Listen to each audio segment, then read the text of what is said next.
A shy young woman drove a taxi through the night, trying to cover her mother's hospital bills. One night, a stranger climbed into the back seat, left behind a business card, and said he saw a light in her. There are people we meet only once who go on to change the rest of our lives. That was the night everything began. That night, the rain fell as if the sky itself were trembling. An old taxi idled at the corner of a deserted street, and the young woman behind the wheel had no idea she was about to meet the person who would change the course of her life. Rain trickled down the windshield, smearing the red light from the intersection into hazy streaks. The taxi was a pale yellow, scratched along the side, parked quietly in a temporary slot along a forgotten stretch of the city. The driver's seat had a small tear patched with clear tape. It was where she spent most nights. No nameplate, no music, no conversation. She was about 24, hair tied low, a faded hoodie and dark jeans making her all but disappear into the shadows. Her eyes weren't on the road, but fixed. On her phone screen, where her mother's hospital debt stared back at her, 3 more rides. Still won't be enough, she whispered, exhaling as she set the phone down beside her. A soft tap on the window startled her. Outside, a middle-aged man in a thick coat and black knit cap stood under the rain. The street lamp cast shadows across his face, but his eyes were visible, still and strangely calm. She rolled the window down. "Taxi?" he asked, his voice low, almost a whisper. She nodded and motioned to the back seat. He slid in without a word. She glanced at him through the rear-view mirror. No questions about the fare. No request for music. Not even the sound of a sigh. Just silence, thick and quiet, settling over them like fog. Headlights caught the raindrops on the windshield, lighting them up like shards of broken glass. She drove slowly, occasionally sneaking glances at the mirror, waiting for him to speak. At last, his voice came, softer than the sound of the wipers. "How long have you been driving?" "Not very long," she replied. "Not a job. Most people choose." She didn't know how to respond. There was something in his tone, neither pity nor judgment, just understanding. After a pause, he said, "But maybe those who drive through the rain at night are the ones who end up seeing things no one else notices." She turned her head slightly. Her eyes met his in the mirror, and for the first time, she didn't look away. The ride wasn't long. When they reached a quiet office building, he reached for his wallet, but instead of handing her money, he placed a slip of paper gently on the console between the seats. "For the fare," he said, "and something else if you're curious." Before she could ask, he was out the door, walking calmly into the rain, vanishing as if he'd never been there. She looked down. A business card, simple black print, Daniel Harper, Director, Change Foundation. On the back, handwritten in blue ink, "I see light in you, even if you don't." She sat still for a long time. The rain kept falling. Somewhere on the radio, someone was talking about the news, but the words were muffled, distant. She looked into the rear-view mirror, not to see behind her, but to look at herself. Her eyes were wet, from a leak in the roof maybe, or maybe from something else entirely. Maybe it was the first time someone had told her she had light inside her. In a world that measured worth by profession, she had believed she was just another invisible driver in the night. But then, one ride, one look made her wonder, could I begin again somewhere else? That night, after he stepped out and the door clicked shut, she didn't drive away right away. The rain still fell, but softer now, like a long breath after a quiet conversation. On the seat beside her, the business card lay untouched. Like a promise no one had dared to speak aloud. She didn't call, not because she didn't want to, but because deep down there was still that old fear of being seen too clearly, too truthfully, too small. The next morning she woke, earlier than usual. The sky was overcast, but the rain had stopped.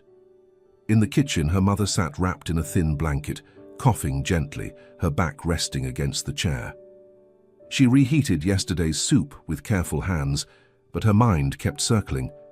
Around the bold black letters on the card, Daniel Harper.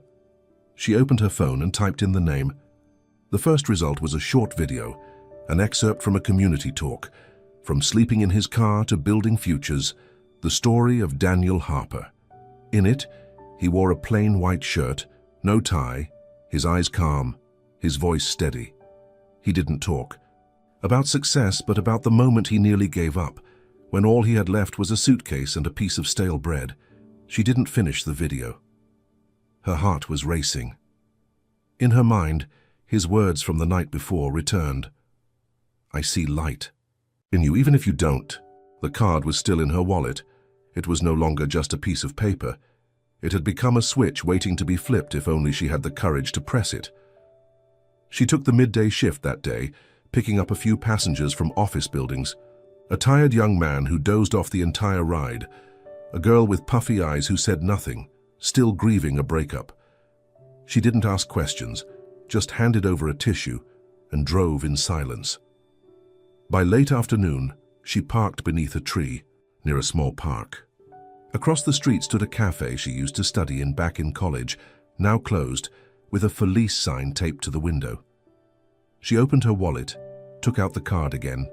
The print was simple, clean. On the back, the handwritten line remained, the blue ink slightly smudged from being touched too many times. "I see light in you, even if you don't." She let out a quiet laugh, part foolishness, part fear. Her thumb hovered over her phone screen, then tapped into the call log. The first time, she just stared at the numbers. The second, she placed her finger on the call button, then let go. The third, she closed her eyes, took a breath, and pressed. The phone rang once, twice, 3 times. "Hello, Daniel Harper speaking." She nearly hung up. But then a voice smaller than she'd expected slipped out. "Hi, I'm the driver from last night. The one who dropped you off in the rain." His voice was gentle, unsurprised. "Yes, I remember." A pause, then she added quickly, "I saw your card. I don't know if I should be calling. I'm not really anyone. Not anymore." Silence. Then Daniel spoke, calm as ever. "Most people don't know what they carry inside until someone hands them a mirror. I didn't give you my card because of who you were. I gave it because of who you still are." Her heart pounded. He continued, "If you have 20 minutes, I'd love for you to stop by the office. No pressure. Just a conversation. Just a conversation. No promises. No expectations." But to her, it felt like the shattering of a wall she'd spent years quietly building. She said yes. The call ended. She sat in the car, not crying, not smiling, just aware of a knock in her chest, soft but real. That evening, she didn't take more passengers. Instead, she went home, washed her face carefully, and pulled out an old shirt, the one she used to wear to interviews. It wasn't new anymore, but it still fit. She brushed her hair, applied a touch of lipstick, something she rarely wore. It felt like marking a beginning. In her mind, his voice echoed again. "Most people don't know what they carry inside." She thought about that. For a long time, maybe she didn't know what she carried. Not yet. But tonight, she would step out, not just to drive, but to find her way back to herself. Someone once said, "We're only given a handful of keys in this life, not to unlock others, but to unlock ourselves. The question is, will you dare to turn the lock?" That morning, after the brief but haunting call with Daniel Harper, sleep didn't come back to her. Something inside was still trembling, like she'd just stepped out of a long, familiar darkness, even if only by an inch. His words echoed. In her mind, most people don't know what they carry inside until someone hands them a mirror. The mirror, she hadn't dared to look straight into it, but she had touched it. And she knew. She spent the morning preparing for her first meeting in years that had nothing to do with work or hospitals. Just a conversation. And yet it felt more formal, more intimate than any job interview she'd ever dressed up for in her early 20s. The Change Foundation office was tucked inside an old red brick building draped in lush ivy. On the defies stairwell, the faint scent of old paper and coffee lingered like memory. The wooden door bore a small engraved sign. "Change happens here." Daniel wasn't there when she arrived. A young woman named April welcomed her, handed her a cup of tea, and smiled with a warmth that made her feel for once like she belonged. She murmured a thank you and sank into a cushioned chair with worn corners, gazing out the window. In the garden, an old man was tending potted plants, carefully trimming each branch like he was rearranging a life one leaf at a time. Daniel appeared not long after, same calm eyes, same steady voice, and that quiet, unwavering presence. He didn't glance at her hands or her slightly wrinkled shirt or anything else that might have made her feel small. He simply saw her. They spoke in a modest room with a wooden desk and photo-covered walls, children, classrooms, grinning, faces, battered backpacks. Daniel asked about her mother, about driving through the nights, and sometimes he simply listened. When she left, there was no job offer, no promises, just a soft sentence. If you ever feel like coming back, the door's open. And that was enough. Outside, she felt herself exhale more easily, not because the weight was gone, but because for the first time in a long time she didn't feel invisible. She returned to her car, opened the app, and took another ride. Partly because she didn't want the day to end, partly because reality hadn't changed. There were still bills, still medicine, still dinner to buy. The sun was leaning west when her next ride popped up. Pickup was near an old office complex. When she pulled up, her breath caught for just a second. It was someone she used to know. Josh. He'd been the team lead for a communications project back in college. He used to stand at the front of the room, preaching the power of storytelling.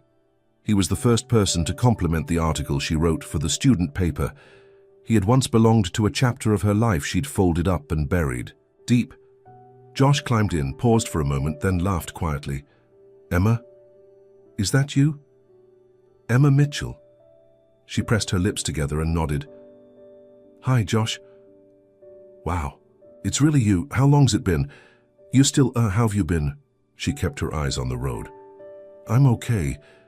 I drive for this taxi company now." She caught the hesitation in his glance. It wasn't judgment, not cruelty, just surprise. But even that small flicker was enough to make something inside her falter. "Oh, I always thought you'd go into communications. You were top of the class, remember? Great writer, great speaker, remember?" She swallowed hard, then answered too quickly, trying to stamp out whatever was rising in her throat. "Yeah, I dropped out, so now I just do whatever pays." She didn't know why she said it like that. It wasn't that she regretted driving a cab, but in that moment she disowned the part of herself that once felt alive. She had turned away from the girl who believed in stories, in voices, in worth. Josh smiled, though his smile carried a trace of guilt. He didn't know what else to say. The ride continued in silence, filled only by the quiet hum of the radio and the soft thrum of the AC. When he got out, he gave her a small nod and a gentle, "Take care," before walking off. It felt like someone had just passed through a chapter she'd left unfinished. She stayed in the car a while longer, didn't cry, just sat still. She thought of Daniel, of the morning, of the wooden room and the words he'd offered her. The doors open. She thought of herself, once the girl who wrote the graduation speech, who was voted most likely to inspire, who once believed human stories were the most beautiful thing worth telling. And now she'd dismissed it all with a single sentence: "I dropped out." Daniel's card was still in her pocket, but today she didn't open it. Not because she was afraid, but because she knew she needed time. Time to forgive herself, to brush the dust off a dream she had once called home. The light in fee. It might still be there, but today it bowed its head, waiting to be called by name one more time. That night, she drove through familiar streets but took no more fares. Her mind was still caught in the moment Josh stepped out of the car, his eyes hovering somewhere between polite surprise and something more complicated, tangled between who she used to be and who she was now. "Now I just do whatever pays." She'd said it, and now the words echoed in her head like a voice bouncing around an empty room. Something inside her, a version of herself she thought long gone, was softly knocking from within. She got home late. The apartment was quiet, lit only by the dim bedside lamp in her mother's room. Her mother slept peacefully, one hand resting on the old photo of her father. a habit she'd kept since the day he passed. She sat on the floor and opened her phone, not the taxi app, not social media. Instead, she opened her browser and typed in the familiar search, Daniel Harper Change Foundation. The website appeared with a clean, unassuming layout. Her sun-drenched canopy of trees filled the header. Beneath it the words, "Everyone deserves a second beginning." She clicked, "About Us." His photo appeared. Daniel Harper, eyes that smiled, but a face marked by the quiet wrinkles of what he'd lived through. Below it, a short biography. Daniel once lived out of his car for nearly 2 years after losing his family and filing for bankruptcy. With an old laptop and public Wi-Fi, he built an education platform for those who'd had their dreams interrupted. She read it slowly, each line a pinprick to the part of her that had long believed failure meant the end. This man, the one who had looked at her through the rearview mirror and told her she carried light, had once lived with nothing, nowhere. She glanced around her cramped, aging apartment. It was small, it smelled faintly of medicine and fried rice, and the kitchen outlet sparked when it rained. But it was home. She had thought her life was hard. But clearly some people had lost more, and somehow that very person had believed in her, while she still couldn't believe in herself. She closed the laptop and sat still. Everything felt jumbled, like her thoughts had come undone all at E. Once, it should have been inspiring. It should have felt like hope, but in truth she felt smaller than ever. If he had climbed out of such ruin, what excuse did she have for staying still? And that question terrified her. She was afraid. Afraid she wasn't enough. Afraid she wasn't strong enough. Afraid she'd waste the kind of chance that only someone who had lost everything would offer so freely. The next morning, she picked up an early shift. The sun threaded through the city's narrow cracks, spilling gold over unlit billboards and quiet sidewalks. Condensation lingered on the windshield from the night's chill. She tried to keep her mind empty, focusing on each ride. But the harder she tried not to think, the heavier it all became. Like wearing a jacket that didn't fit, suffocating and impossible to take off. One passenger asked, "You drive mornings often?" She nodded. "Yeah." "Gotta do what?" "You gotta do," the man smiled. "Doesn't matter what you do, long as you do it with decency." The words were ordinary, but to her they landed like a cold splash, shocking and exactly what she needed. Am I being decent to myself? That afternoon, she parked in an empty lot and turned off the engine. She reached into her wallet and pulled out the business card. The familiar line stared back at her. "I see light in you even if you don't." Then she took out a blank piece of paper, clicked her pen and wrote, "If you once slept in a car and still believed in others, then I can learn to believe in myself, even just a little, each day." She folded the paper carefully, tucking it beneath the card, a small gesture, but for the first time she had written something just for herself. That morning she woke earlier than usual, not because of a scheduled ride, not because her mother needed anything in particular, but because sleep had evaded her completely the night before. The image from the About Us page on the Change Foundation website was still vivid in her mind, that short, weighty sentence, "Daniel once lived out of his car for nearly 2 years." She couldn't shake it, nor could she forget the question she'd written and tucked away in her wallet. If he once slept in his car and still believed in others, then I can learn to believe in myself, even just a little each day. Just a little. That was all she needed to begin. She sat at the kitchen table, next to a cup of coffee steaming gently in the morning light, its warmth casting soft gold against the yellowed wall. Her mother had taken her medication and was now dozing quietly, the radio murmuring something indistinct. The stillness of the room made every thought echo like footsteps in an empty hall. She pulled out the business card and flipped it over to the handwritten line. Then, as though her fingers already knew what to do, she unlocked her phone and typed in the number. She didn't press call right away. Her thumb hovered over the green button, heart tight. It felt like stepping out of a dark room, not because someone pushed her, but because she had finally turned the handle herself. She inhaled and called. The The ringing was long. Her heartbeat matched each tone.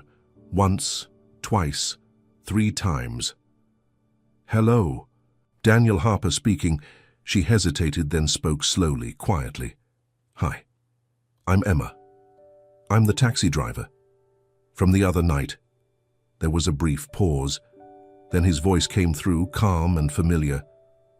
"Of course. Emma, I was wondering when you'd call—" She let out a breath and smiled. For the first time in days, a small, unguarded smile, one she almost didn't recognize. "Sorry it took me this long," she said, her voice trembling. "Sometimes," Daniel replied, "the right step isn't about how fast we take it, but that we do." Silence returned, but this time it didn't feel heavy. He didn't ask what she needed, didn't ask why she called. Instead, he simply offered, "If you have time, come see me. We'll just talk. Not an interview. No expectations, no commitments, just an open door, and whether or not you walk through it is up to you." The call ended in less than 3 minutes. She set the phone down, not fully able to believe what had just happened. 3 minutes. Too short to be a turning point, too long to be just another exchange. She stood up, washed her face, and changed into a plain white shirt. There were no mirrors in the house aside from a small sliver behind the door. She looked into it, not to fix her appearance but to affirm that what she was doing was real and hers. On the way to the office, she didn't play music like she usually did. Instead, she listened to the sounds of the city waking up. Bus engines passing, a bicycle bell, someone calling from across the street. All of it felt like the world gently nudging her forward, one step at a time. When she arrived, Daniel was watering the plants on the porch. His sleeves were rolled up, one hand holding a watering can, the other steadying a bent white rose. He saw her, smiled, and nodded like she was someone he'd always expected to return. "Emma," he said, "you're here." She nodded. Softly, they sat in the same room as before, the wooden desk, the photos on the wall, the cup of hot tea April brought in. But this time, it wasn't foreign. She wasn't a stranger entering someone else's space. She was someone who had been invited back. Daniel asked about her past few days. She spoke slowly, about Josh, about the shame, about the silence she had chosen to hide the parts of herself she used to be proud of. He didn't interrupt. Just listened, then said, "Shame is just grief without acceptance. And courage, Emma, is not the absence of fear, but the decision to stand up while fear still lingers." Her eyes burned. She didn't cry, but she felt seen. At the end, Daniel looked at her, not with a question, but with a simple offering. "There's an opening for a communications assistant. If you feel ready, you can try. No resume, no degree, just you." She didn't speak at first, not out of fear, but because something within her was waking up, the part of her that once wrote speeches for classmates, that once believed her words could matter. She nodded, just slightly. Daniel smiled. "Monday then. 9 a.m.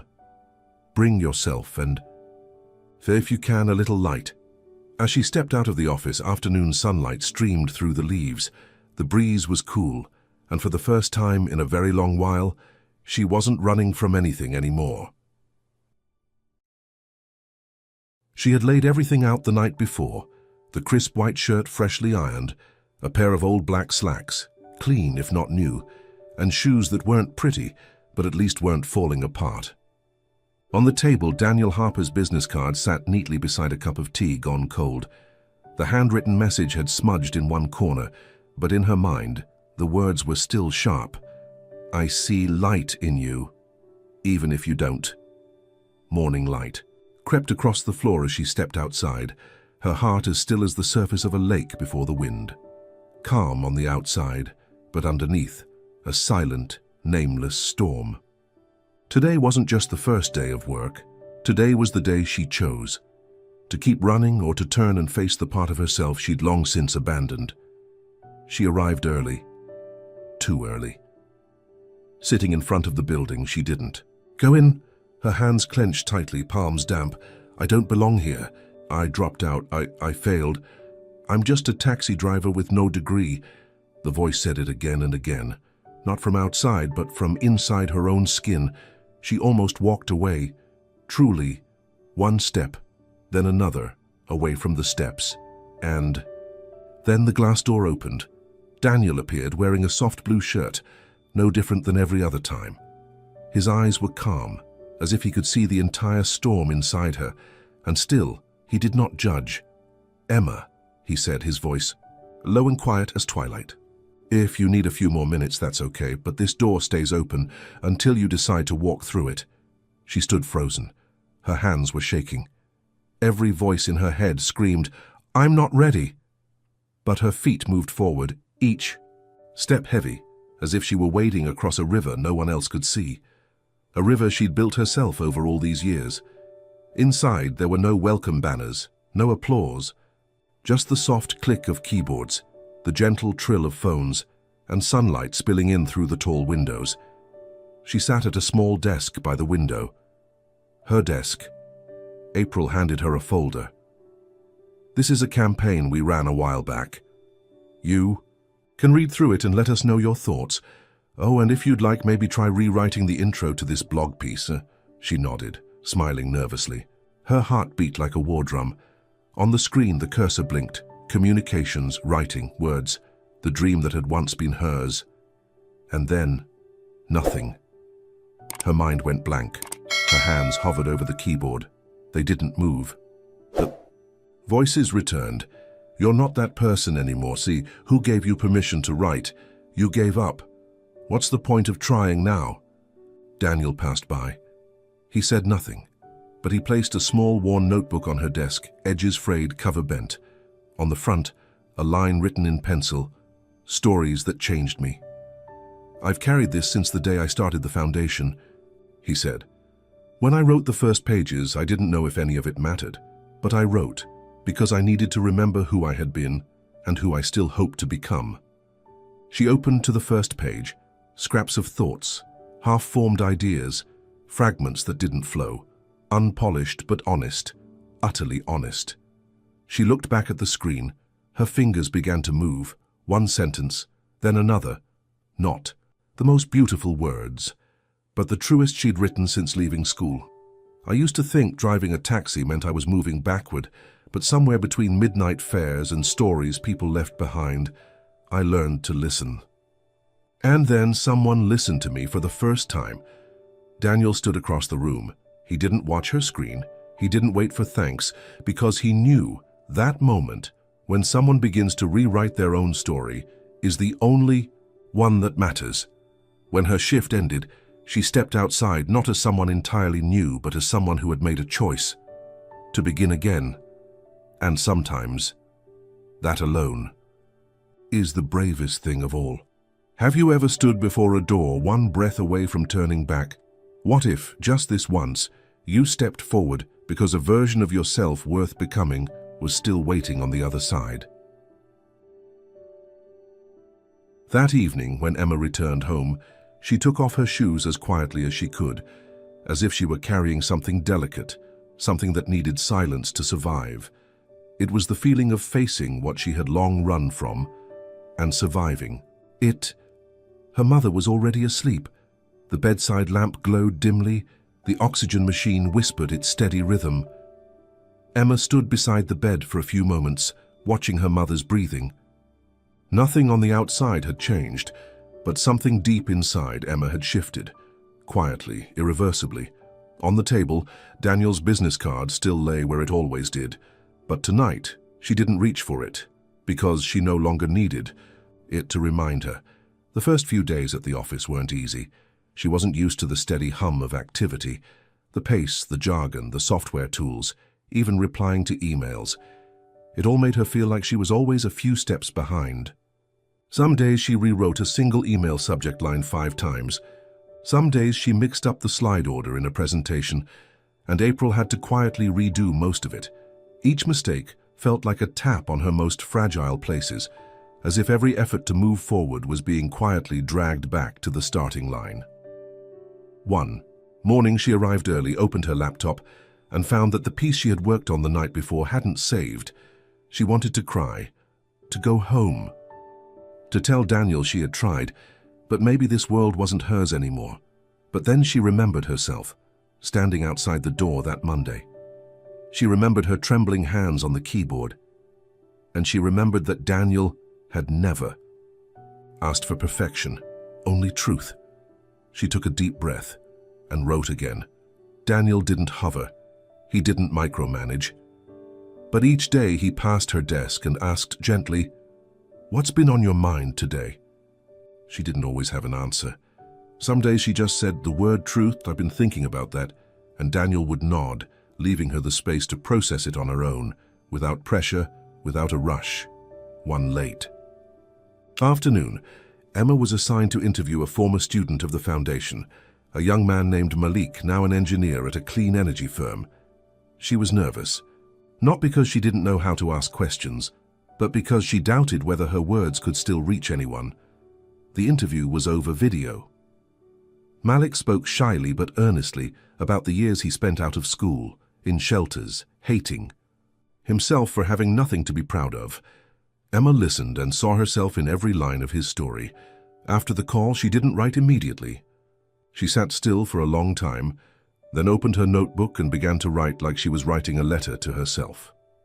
Maybe we don't need to be extraordinary to be worth telling. We just need to be brave enough to tell it. Healing isn't always radiant. Sometimes it's sitting down to begin again, even when you know what it feels like to lose everything. And sometimes the light doesn't come from a window. It comes from the white screen in front of you. She sent the piece off at 11 p.m. No notes, no apologies for what it might lack. Just finished. The next morning, April printed the draft and placed it on Daniel's desk. When he finished reading, he didn't say much, just picked up a red pen and circled a single line. "I used to think I was just someone who got others where they needed to go. But now I've learned I can also take myself to where I've always wanted to be." April told Emma later that Daniel had nodded for a long time and left the circle as it was, no edits. In the days that followed, Emma began to find her rhythm. She no longer flinched when writing subject lines. She stopped stumbling, through phone calls, and most importantly, she stopped lowering her eyes when introducing herself. "I'm Emma. I work in communications at Change Foundation." The first time she said it, her voice was thin, but later it held steady. Not because someone had taught her, but because she had started to believe it. One weekend afternoon, walking home from work, she passed by the old cafe where she used to study in college. It had become a small bakery now. She stood outside for a while, watching the neat rows of pastries behind the glass.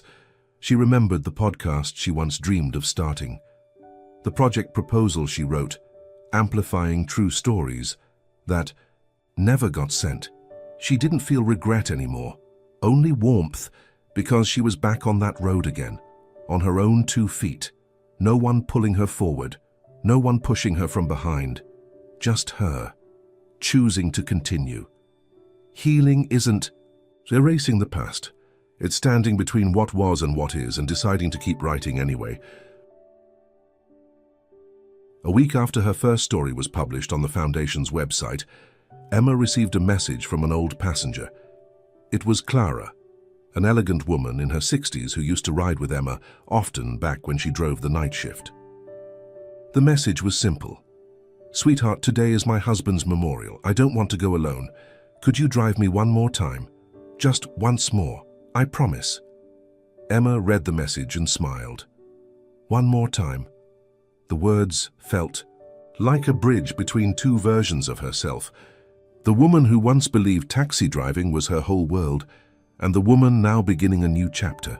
She replied, "Yes, Clara. One last ride." That afternoon, Emma left the office early. The sky was clear, the sun soft, and the breeze light enough to catch the cuffs of her sleeves. She wore an old hoodie, not one of her work shirts, but the faded, familiar one that had kept her warm through countless cold city nights. The taxi was still parked in its old spot, now driven by someone else, but today he gave her the shift. "Been a while since I've seen you behind the wheel," he joked. She smiled, said nothing. Clara stepped into the car at 4:30 sharp. Just as always, neat, perfumed with something soft and moving with the quiet reverence of someone who didn't want to disturb the vehicle's stillness. "It's been a long time," she said as she settled in. Emma nodded. "Almost. Half a year now." The taxi pulled away from the curb. The streets hadn't changed, but to Emma everything felt different. Every intersection, every faded corner was stitched with memories. Rainy nights, sleeping passengers, the low murmur of the radio filling silences no one wanted to break. She thought back to the night she met Daniel. The rain. The business. Card. The way he looked at her in the rearview mirror, steady and kind. "Sweet girl," Clara said suddenly. "Didn't you say you were studying communications?" Emma kept her eyes on the road and replied, "I went back. I'm writing now. Real people, real stories." Clara smiled, her voice warm. "I knew you'd do something with your heart." They drove on, past old cafes where Emma once dreamed of launching a podcast, past the little bookstore where she'd bought Storytelling for Change, but never finished it. Strangely, the past no longer felt like something to mourn. It had become a series of soft images, like golden sunlight filtering through the rear window. When they arrived at the cemetery, Clara turned to her and asked, "Would you stay for 5 minutes?" Emma nodded. Clara stepped out with a small bouquet, walking slowly beneath trees just beginning to turn amber. Emma remained in the driver's seat. No music, no scrolling, just the quiet act of watching the sun slip down the edge of the sky. When Clara returned, she placed a hand gently on Emma's shoulder. "Thank you," she said, "for all the times you were just there, quiet but present." Emma nodded, her throat tight. That last ride wasn't long. It wasn't dramatic, but as they drove back toward the city, Emma felt something settle deep within her. She had closed a chapter. She was no longer the night shift taxi driver, but she didn't erase that part of herself either, because through those long, quiet rides, she had found her way back. That night, Emma sat by her small desk beside a half-open window. She opened her laptop and began typing a new blog post. The final ride isn't when the meter stops ticking, it's when you look back and realize you've driven yourself out of where you were once stuck. She saved the file. It didn't have to be perfect. Because once again she knew she was back. Not to the old place, but to the old self. Stronger, gentler. Thank you for riding alongside Emma, from the first ride to the final journey. If this story found a way into your heart, hit subscribe. To keep following these quiet, extraordinary slices of life, because we all have a final ride in us, and every one of them deserves to be told.